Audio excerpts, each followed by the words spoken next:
प्रश्नावली 3 में आपको क्या करना है, समांतर श्रेणी का योगफल का सूत्र क्या होता है, एस एन।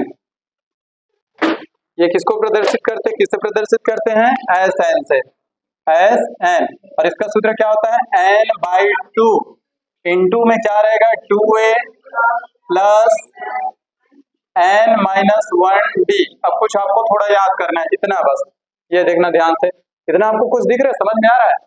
एनवा पद का सूत्र है a plus n minus 1d, बस यहाँ क्या जोड़ना है, 2, और इसमें क्या करना है, n बाई 2।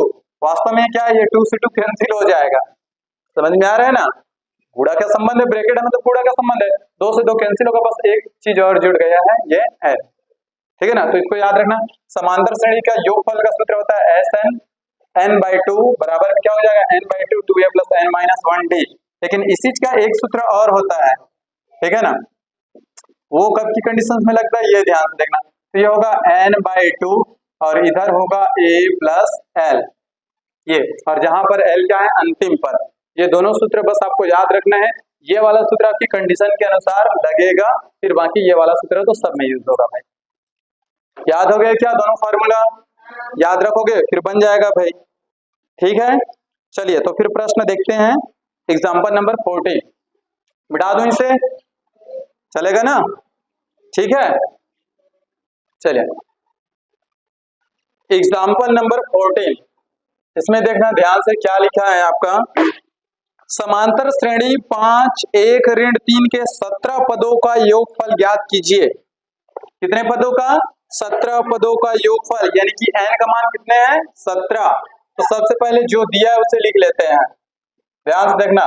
तो पहले आपको सूत्र के लिए क्या क्या चाहिए होता है, प्रथम पद, प्रथम पद यहाँ पर कितना है बता सकते हो,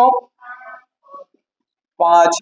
चलो सर्वांतर निकाल लो पहले, सर्वांतर d का मान कैसे निकालते हैं, द्वितीय पद से प्रथम पद को घटा दीजिए। द्वितीय पद आपका कौन सा है, 1, इसमें से घटाओ 1 माइनस 5, तो d का मान क्या, माइनस का 4 आएगा क्या, ठीक है, इतना हो गया। अब आपको यहाँ पर n का मान भी दिया है, ठीक है ना भाई, पदों की संख्या कितना है प्रश्न में बोल दिया है, कितने हैं, 17।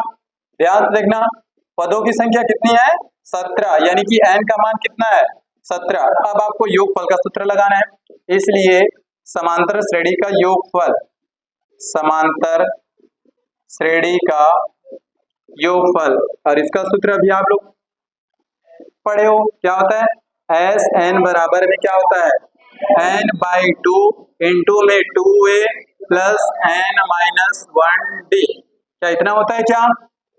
चलिए अब जहां जहां वैल्यू दिया हुआ है रख दो, हमको योगफल पूछा है तो इसको रहने दो, ठीक। n का मान कितना है, 17, 17 बटे 2, ध्यान से देखना, 2, a का मान कितना है, 5, 2 इंटू 5 प्लस n का मान 17 माइनस 1, और d का मान क्या निकाले हैं, माइनस का 4। ये तो माइनस है तो ब्रैकेट में लिखना, क्लियर है। आगे हल करें, इसको तो भाग नहीं जाएगा तो फिर रहने दो, ठीक है ना, कटता तो काट देते, अगर इसी की जगह कोई सम संख्या होता तो कट जाता भाई, ठीक है।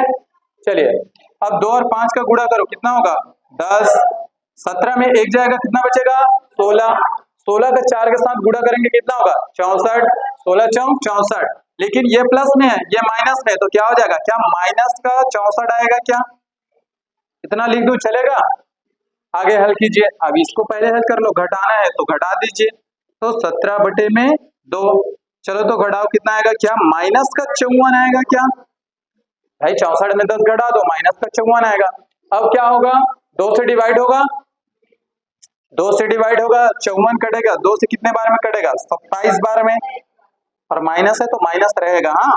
चलो गुणा कर लो, अब 17 और 27 का गुणा कर लीजिए, जो आंसर आएगा वो फिर आपका आंसर होने वाला है, वो भी माइनस का आंसर आएगा, कितना आएगा, 459, गुणा करने पर क्या आएगा, 459, और ये माइनस का है तो माइनस होगा, तो इसके n पदों का योगफल कितना होगा आपका, यानी कि n पदों का योगफल मतलब 17 पदों का योगफल, प्रश्न में तो 17 बोला था ना, तो अगर 17 पदों को जोड़ेंगे, पहला पद क्या आता, 5, उसी प्रकार दूसरा पद आएगा, तीसरा, चौथा, पांचवा, और 17 पद अगर उन सबको जोड़ दे तो कितना आता, माइनस का 459, तो ये आपका आंसर है।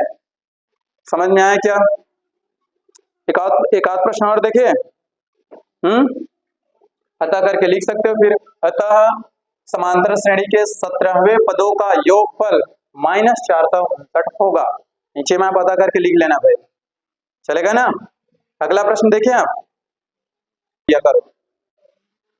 एग्जाम्पल नंबर 15 में क्या लिखा है, किसी समांतर श्रेणी के प्रथम 14 पदों का योगफल, इस बार आपको पहले से दे दिया योगफल यानी कि SN का मान पहले से कितना दिया है 1050 तथा इसका प्रथम पद 10 है तो 20वां पद याद कीजिए। देखो प्रथम पद दिया है आपको लेकिन सर्वांतर नहीं दिया है, डी आपको निकालना पड़ेगा। तो सबसे पहले जो जो दिया उसको लिख लेते हैं भाई, ध्यान से देखना। प्रथम 14 पदों का योगफल और इसमें प्रथम पद दिया है तो सबसे पहले जो दिया उसे लिख लीजिए। प्रथम पद कितना है, प्रथम पद ए का मान कितना है, ए का मान दिया है 10, कितना है लिखा, लिखा है ना। प्रथम पद कितना है भाई 10 है और पदों की संख्या कितनी है यानी कि n का मान कितना है 14 और इनका योग यानी कि S14, यहां पर मैं लिखता n, SN का मान कितना है 1050 यानी कि यही तो n की वैल्यू 14 है ना, यानी कि 14 पदों का योगफल कितना दिया है 1050। मान लेना माना सर्वांतर क्या है डी, क्योंकि नहीं मालूम ना, माना सर्वांतर क्या है डी है। अब पदों के योगफल का सूत्र लगा लो, इसलिए क्योंकि आपको पहले से दिया हुआ है, इसलिए समांतर श्रेणी के पदों का योगफल, समांतर श्रेणी का योगफल का सूत्र, श्रेणी का योगफल और इसका सूत्र क्या होता है SN बराबर में क्या होता है n/2 बटे में होता है 2a प्लस n-1d। क्या इतना होता है क्या, ठीक है। n का मान आपको दिया हुआ है 14 और इस n की जगह भी क्या रख सकते हो 14, क्योंकि 14 पदों का योगफल पहले से आपको दिया हुआ है 1050 तो इसकी जगह क्या रखेंगे 1050। समझ में आ गया, ये योगफल आपको पहले से दिया है भाई, तो योगफल की वैल्यू योगफल की जगह रखना है। n का मान कितना है 14, 14 बटे 2, 2 a का मान कितना है 10, n का मान कितना है 14, 14 माइनस 1 और ये d का मान ही तो आपको निकालना है। क्लियर है यहाँ तक, ये 2 से कटेगा कितने बार 7 बार, इधर है आपका 1050, ये रहा 7, 2 और 10 का गुणा करेंगे कितना होगा 20, 14 में 1 जाएगा कितना बचेगा 13d। एक 7 को एक काम करो इधर ले आओ भाग में, या तो गुणा करोगे तो ज्यादा लंबा हो जाएगा, 7 को एक काम करते हैं इधर ले आते हैं, गुणा में भाग में आएगा 1050 बटे में हो जाएगा 7, इधर क्या बचा 20 प्लस 13d। किसी को समस्या यहाँ तक नहीं है ना समझ में आ रहा है ना, ध्यान से देखना भाई। अब चलो 7 से डिवाइड करो इसको, 7 से कटेगा 7 एकम 7, 3 बचा कितना बना 35, 7 पंचे 35 और एक 0 का 0, तो इधर कितना बचा 150 और ये 20 प्लस 13d, ये प्लस में इधर आएगा तो माइनस में होगा, इधर दिख जाएगा। चलो तो पक्षांतर करते हैं, 150 माइनस ये प्लस में है उधर जाएगा किस में जाएगा माइनस में और इधर क्या बचेगा 13d। चलो घटाओ कितना बचेगा 130 बचेगा क्या 130 और 13d, मुझे d का मान याद करना है तो 13 गुणा में इधर आएगा तो भाग में होगा 130 बटे 13, 13 से कटेगा 13 दहां 130 यानी कि 10 बार में, तो d का मान कितना निकल गया 10।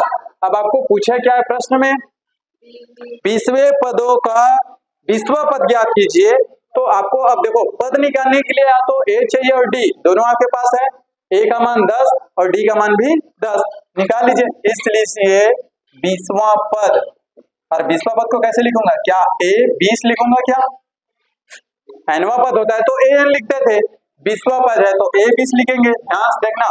और 20वें पद का सूत्र क्या लिखूंगा, क्या a प्लस 19d लिखूंगा क्या 19d, a प्लस 19d, या तो आप उस सूत्र में रख सकते हैं nवां पद का सूत्र में a plus n minus 1d, n की जगह रखना 20, 20 में से एक जाएगा 19, 19 का d। क्लियर है, चलो अब वैल्यू को रख दो, a का मान कितना है 10, 19 इंटू d का मान कितना है 10, पहले इनका गुणा कर लो कितना हो जाएगा, क्या 190 आएगा, 190 में 10 जुड़ेगा कितना होगा, तो 20वां पद कौन सा आएगा,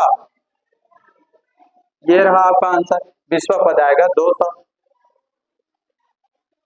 क्लियर है? लिख देना, अतः श्रेणी का 20वां पद कौन सा होगा? 200 है। श्रेणी का 20वां पद 200 है। अब बताओ, कहीं पर समस्या होगा कैसे बना तो फिर पूछ सकते हैं, वरना फिर अगला प्रश्न बता रहा हूं मैं। एग्जाम्पल नंबर 16, 100 और 200 के बीच की विषम संख्याओं का योगफल ज्ञात कीजिए। तो आपको मालूम होगा कि 100 और 200 के बीच एक तो 50 सम संख्याएं होंगी और 50 विषम संख्याएं होंगी, होगा? तो n का मान तो पता चल गया, पदों की संख्या कितनी होगी? 50, लेकिन आपको इसको निकालना पड़ेगा, ऐसे नहीं करना है। आपको मालूम होगा भाई 100 से 200 के बीच 50 सम होगा, 50 विषम होगा, तो n का मान कितना है? 50। सम के लिए भी बोलता तो भी पदों की संख्या 50 होता, विषम के लिए बोलता तो भी पदों की संख्या 50 होता, लेकिन आपको इसको निकालना है ये वास्तव में कैसे निकलेगा। ठीक है ना भाई? तो चलिए ध्यान से देखिए, विषम संख्या बोला है तो सम से स्टार्ट नहीं करना है पहली बात तो। तो चलिए ध्यान से देखना, तो क्या करेंगे? 100 और 200 के बीच विषम संख्याएं, विषम संख्याएं। तो देखो 100 तो आपका क्या है? सम संख्या है, तो स्टार्टिंग कहां से होगा? 101, उसके बाद 103, फिर 105, ऐसे करते करते कहां तक जाएगा? 100। यही तो है अंतिम वाला विषम संख्या 100 और 200 के बीच में। बाकी 200 जैसे लिखेंगे वो तो सम संख्या हो जाएगा। अब यहाँ देखो आपको हर चीज पता चल गया, प्रथम पद पता चला है, सर्वांतर भी समझ में आ रहा होगा, कितने का अंतर है? 2 का। अंतिम पद भी आपको पता चल गया, दिया ना 199। तो यहाँ पर सबसे पहले जो जो दिया उसे लिख लेते हैं, लिख लेना पहले, चूंकि यह समांतर श्रेणी में है, ये जो पद है, ठीक है ना भाई, यह पद समांतर श्रेणी में है, इसलिए सबकी वैल्यू निकालो पहले। इसलिए प्रथम पद क्या है? यहां से a का मान कितना है? 101 होगा। चलो सर्वांतर निकालो, कितना निकलेगा? सर्वांतर d का मान निकालेंगे तो द्वितीय पद से प्रथम पद को घटाओ, कितना आएगा? 2 आएगा। आपको अंतिम पद दिया है ना, यहां से हमको क्या मान निकालना है? n का मान। अंतिम पद, और अंतिम पद को किससे प्रदर्शित करते हैं? an से। और अंतिम पद का सूत्र क्या होता है? a plus n minus 1d, यही होता है क्या? तो अंतिम पद आपको कितना दिया हुआ है? 199, और इसका सूत्र क्या होता है? a plus n minus 1d 199। a का मान दिया है 101, रख दो। n का मान ही तो निकालना है आपको, कितने पद हैं? खैर मैं आपको बता चुका हूं कि 50 ही आएंगे, कैसे आया समझ में ना? 50 सम होगा, 50 भी सम होगा भाई। तो यहाँ से n की जगह क्या रखना है? n ही रखना है, क्योंकि इसी को निकालना है। d का मान कितना है? 2, रख दिए। अच्छा, इस 101 को उधर पक्षांतर कर दो, प्लस में है माइनस में जाएगा, और इसको 2 को अंदर गुणा कर लो, तो यह बनेगा 2n माइनस का 2 होगा। इसको ले जाओ, 199 माइनस का क्या 101 होगा क्या? ठीक, ये 2n माइनस का 2। चलो तो करो, कितना बचेगा? 199 101 घटाओ 8 और 9, इतना ही बचेगा। ये माइनस में है, उधर जाएगा फिर प्लस में होगा, तो 2n बराबर क्या हो जाएगा? 98 प्लस 2 होगा, माइनस से प्लस में, तो 2n दोनों जुड़ेगा तो कितना आएगा? 100 होगा। और अब मुझे n का मान निकालना है, ठीक है ना भाई? तो 2 गुणा में है, इधर आएगा तो किसमें हो जाएगा? भाग में, तो 100 बटे में 2, और 2 से डिवाइड होगा, कितना आएगा? तो मुझे पता चल गया कि 100 से लेकर 200 के बीच कितने विषम संख्याएं हैं? 50। अब आपको यहाँ पर पूछा है विषम संख्याओं का योगफल ज्ञात कीजिए। अब ध्यान से देखना, आपको अंतिम पद इस बार पता चल गया है, दिया है ना, तो इस बार आपको अंतिम पद का लगाना है। अंतिम पद कौन है? 199। तो एक दूसरा सूत्र लिखे थे अंतिम पद का, मतलब इस समांतर श्रेणी के योगफल का एक सूत्र और लिखे थे, SL बराबर n/2 into a plus l। तो इस बार वो वाला फार्मूला लगेगा। प्रश्न बता दिया, अंतिम पद दिया, इस कारण से प्रथम पद भी दिया है, और आपको n का मान भी दिया है। आपको n चाहिए था, a चाहिए था, l चाहिए था। n 50 है, a 101 है, और अंतिम पद ये 199, तो इस वाले फार्मूला में फिट हो जाएगा। और इसी को अगर तुम उस वाले योगफल के सूत्र में लगाते तो ये अंतिम पद को फिर कहाँ रखते, समझ में आ रहा है ना। तो इस वाले फार्मूले में आपको क्या करना है, रखना है। तो चलिए ध्यान से देखना, तो आपको पूछा क्या है, 100 और 200 के बीच विषम संख्याओं का योगफल। तो ध्यान से देखिए, इसलिए 100 और 200 के बीच विषम संख्याओं का योगफल, विषम संख्याओं का योगफल, इसको तो मैं आपको डायरेक्ट निकाल के भी दिखा सकता हूं, 1 मिनट भी नहीं लगेगा। नवोदय वाले को बताते हैं वैसे, ये हो चुका है। 100 और 200 के बीच विषम संख्याओं का योगफल, तो योगफल का सूत्र एस है, और यहाँ पर क्या होगा इस बार n/2 into a plus l, ये वाला फॉर्मूला यूज होगा। क्यों ये यूज हुआ, क्योंकि आपको अंतिम पद दिया हुआ है, और नहीं दिया रहेगा तो वो वाला फॉर्मूला यूज करना। ठीक है, चलो मान रखो, n का मान कितना है 50, रख दो 50/2। प्रथम पद कितना है 101, अंतिम पद कितना है 199। लो क्लियर है, ठीक है ना भाई।